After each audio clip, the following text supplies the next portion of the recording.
Note: the following video depicts a specific configuration of the notebook. The same removal and replacement procedures apply to all configurations of the notebook.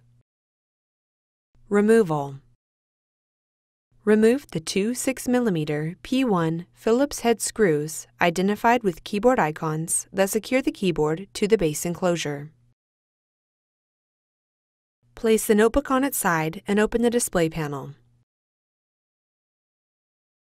While supporting the notebook, insert a keyboard release tool into the two screw holes identified with keyboard icons and gently press the keyboard to partially release it from the top cover. Turn the notebook right side up.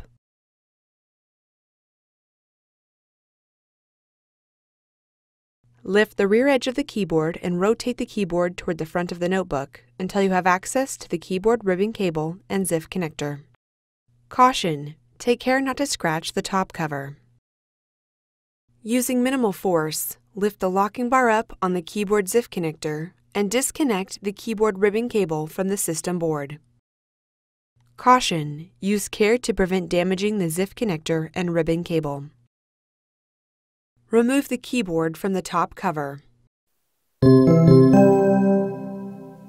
Replacement. Position the keyboard on the notebook so that you have access to the keyboard ribbon cable and ZIF connector. Caution: take care not to scratch the top cover. Insert the keyboard ribbon cable into the keyboard ZIF connector on the system board and press the locking bar down to lock the cable into place.